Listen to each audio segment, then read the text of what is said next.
فرمایا کہ وَإِن كَادُوا لِيَسْتَفِزُّوكَ مِنَ الْأَرْضِ لِيُخْرِجُوكَ مِنْهَا، اگر یہ آپ کو مکہ سے نکالنے کی پوری تیاری کر چکے ہیں تو آپ کے مکہ سے نکلنے کے بعد کوئی زیادہ عرصہ یہ بھی نہیں رہیں گے، لا يلبسون خلافك الا قليلا، یہ آپ کے بعد زیادہ عرصہ نہیں، مکہ میں یہ بھی نہیں رہ سکیں گے۔ اور ساتھ ہی بتا دیا سنت من قد ارسلنا قبلک من رسولنا، آپ سے پہلے بھی ہمارا یہی ترتیب رہی ہے، ہمارا یہ طریقہ رہا ہے کہ کسی بستی سے جب کوئی پیغمبر ہجرت کر کے مستقل چلا جائے تو پھر اس بستی کو ہم زیادہ عرصہ چھوڑتے نہیں ہیں۔ اس آیت کے اندر حضرت محمد عربی صلی اللہ علیہ وسلم کی ہجرت کی، یعنی آپ صلی اللہ علیہ وسلم کو مکہ سے نکالنے کی جو کفار کی کوشش اور ان کی جو چال تھی اس کا تو ذکر ہے، لیکن قرآن نے اس بات کے ساتھ نفی نہیں کی کہ آپ کو نکال نہیں سکیں گے، بلکہ اس کے اوپر ایک وعید سنا دی کہ اگر آپ کو نکال دیا گیا تو پھر آپ کے بعد یہ زیادہ عرصہ رہ نہیں سکیں گے، جسے پتہ چلتا ہے کہ حضور اکرم صلی اللہ علیہ وسلم کو اس بات کی پہلے سے خبر دی جا رہی ہے کہ آپ کو ان قریب مکہ سے چھوڑ کے جانے کا حکم مل جائے گا، آپ کو یہاں مکہ سے جانا پڑے گا۔ اور پھر وہی ہوا کہ حضور اکرم صلی اللہ علیہ وسلم کے اوپر ہجرت کا حکم آ گیا اور آپ صلی اللہ علیہ وسلم مکہ چھوڑ کے ہجرت کر کے مدینے کی طرف چلے گئے۔ آج کی جو آیات ہیں، ان آیات کے اندر ہجرت کے وقت حضور اکرم صلی اللہ علیہ وسلم کی زبان سے کی گئی ایک دعا، اور وہ دعا بھی وہی جو اللہ تعالیٰ نے حضرت محمد عربی صلی اللہ علیہ وسلم کو بذریعہ وحی سکھائی کہ آپ یہ کام کریں، یہ والی دعا پڑھیں۔ اور ساتھ پھر اسے اگلی آیت جو آیت نمبر 81 ہے، اس کے اندر حضور اکرم صلی اللہ علیہ وسلم کو ایک بہت بڑی بشارت بھی دی ہے۔ ان آیات کے اندر اصل مضمون یہ چل رہا ہے کہ ہجرت سے پہلے حضور صلی اللہ علیہ وسلم کو تکالیف، پھر ہجرت کا حکم، اور پھر ہجرت کے بعد آگے مدینہ کی سرزمین پہ آپ کا جو اعزاز تھا وہ۔ لیکن درمیان میں ایک دو آیات کے اندر حضور اکرم صلی اللہ علیہ وسلم کو ایک سہارا، تسلی دینے کے لیے یہ بتایا گیا کہ محمد صلی اللہ علیہ وسلم اگر یہ اگرچہ یہ آپ کو یہاں ستا رہے ہیں، لیکن ان کے ستانے کا یہ مطلب نہیں ہے کہ آپ کوئی معمولی ہستی ہے، کسی نے آپ کو اگر آپ پہ ظلم کیا، آپ کو زخم دیے، آپ کو مارا پیٹا، تو اس کا یہ مطلب تو نہیں ہے کہ آپ کوئی معمولی ہستی ہے، آپ تو اتنی عظیم ترین ہستی ہیں، پھر بھی کہ آسان یا باسا کا ربو کا مقام محمودہ، آپ کو تو رب نے مقام محمود تک پہنچانا ہے، بس آپ مجھ سے تعلق جوڑے رکھیں، اقیم الصلاۃ لدلوک الشمس، نماز پڑھتے رہیں، ومن اللیل فتہجد بھی، بس تہجد پڑھتے رہیں، یعنی لوگوں کے ظلم و ستم سے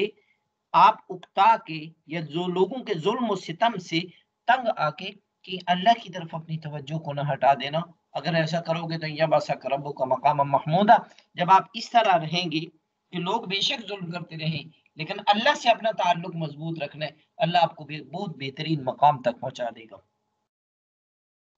یہ درمیان میں دو تین آیات کے اندر اس چیز کا ذکر تھا کہ اگرچہ یہ آپ پہ ظلم کر رہے ہیں لیکن آپ تو عظیم ذات ہیں، یا باسا کربو کا مقام محمودہ، آپ مقام محمود پہ، یعنی اس مقام پہ آپ کو پہنچائے دیں گے جس مقام پہ کوئی اور پیغمبر بھی نہیں جا سکا آج تک۔ یہ حضور اکرم صلی اللہ علیہ وسلم کی کو ایک اعتبار سے اب یوں کہ سمجھیں کہ کفار کی طرف سے دی جانے والی تکالیف کے بدلے میں ایک حوصلہ، ایک سہارا، ایک بشارت اور ایک محبت کا اظہار ہو رہا تھا، یہ کچھ ہونا آپ کے ساتھ۔ اور ساتھ آج کی آیات کے اندر اسی پچھلے آیت کو آگے تمہید کے طور پر ذکر کر آگے اس کے تکمیل اور تتمہ کے طور پر ذکر، آپ کو مکہ سے نکالنا ہی چاہتے ہیں، اور آپ یہاں مکہ سے آپ کو جب حکم ملتا ہے یہاں سے چلے جائیں تو آپ یہ دعا پڑھتے رہیں، رب ادخلنی مدخل صدق واخرجنی مخرج صدق واجعل لی من لدنک سلطانا نصیرا۔ رب ادخلنی مدخل صدق، اے اللہ جب جس شہر میں تو مجھے داخل کرے گا، مدخل صدق، اس شہر کے اندر میرا داخل ہونا خیریت کے ساتھ ہو، جس شہر میں مجھے تو داخل کرے گا اس شہر کے اندر داخل ہونا میرا خیریت کے ساتھ ہو، وَأَخْرِجْنِي مُخْرَجَ صِدْقٍ، اور اس بستی سے جو مجھے تو نکالے گا، اس بستی سے نکلنا بھی میرا خیریت کے ساتھ ہو، جس بستی میں داخل کرے گا، اس سے مراد تو مدینہ منورہ ہے، اس وقت اس کا نام یثرب تھا،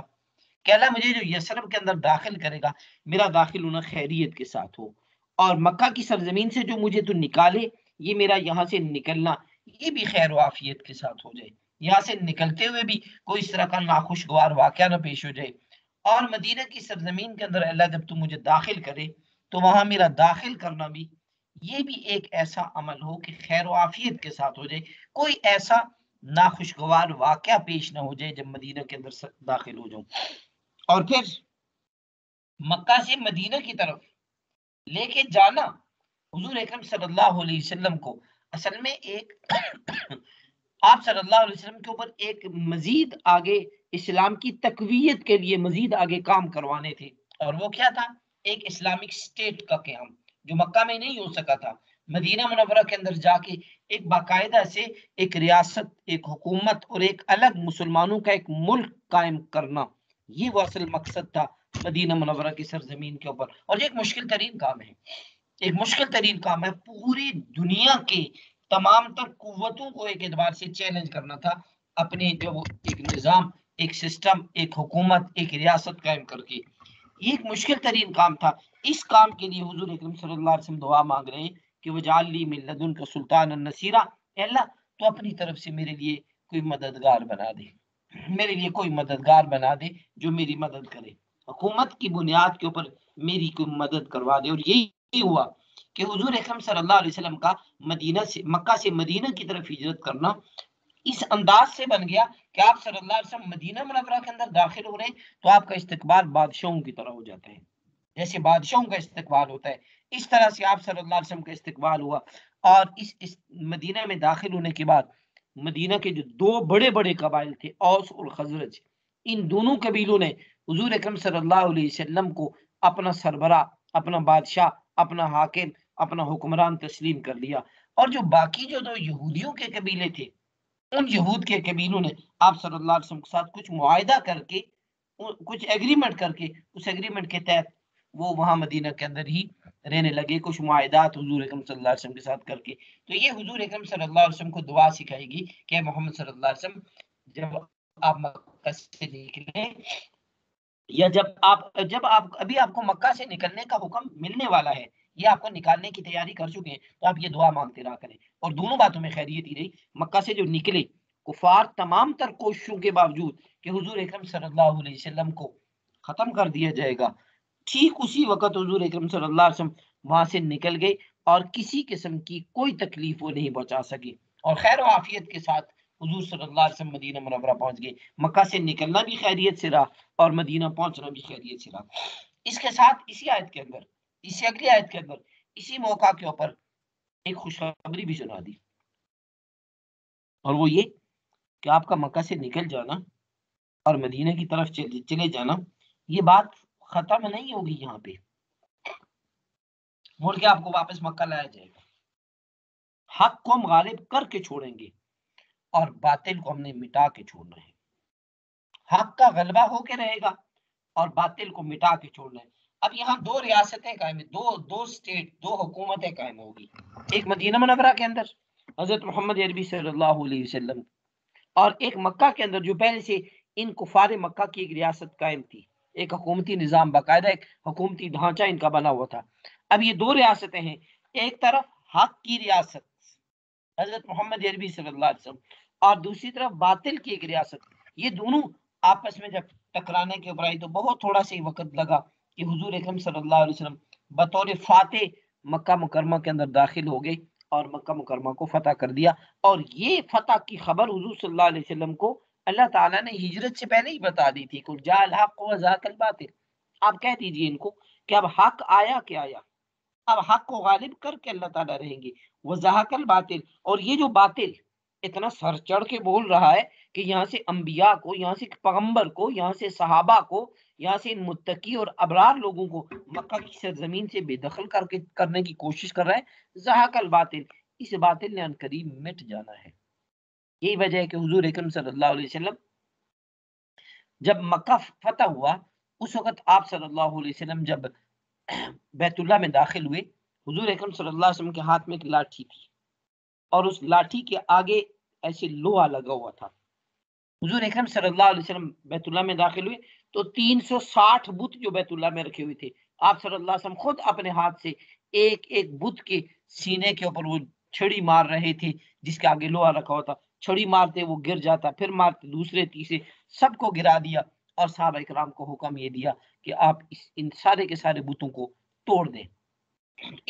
قل جاء الحق وزهق الباطل، حق آ گیا، باطل ختم ہو گیا، وکان الباطل زہوقا، باطل نے تو بہرحال ایک دن مٹنا ہی مٹ رہا تھا، باطل نے بہرحال ایک دن ختم ہو جانا ہے، مٹ جانا ہے۔ تو یہ ہجرت سے پہلے ہی حضور صلی اللہ علیہ وسلم کو اللہ تعالیٰ نے یہ بشارت دے دی تھی کہ مکہ ایک دن آپ کے ہاتھوں سے ہم نے فتح کروانا ہے۔ اس آیت کے اندر جو ایک تو دعا ہے، علماء فرماتے ہیں، مفسرین فرماتے ہیں کہ کوئی بھی انسان کسی بھی اہم ترین کام میں، کسی بھی مشکل ترین کام کے اندر جو اس کو ظاہری طور پہ لگ یہ رہا ہے کہ یہ کام کرنا بڑا مشکل ہے، اب مکہ کی سرزمین سے نکلنا، مدینہ کی سرزمین پہ جانا، ایک اجنبی شہر ہے،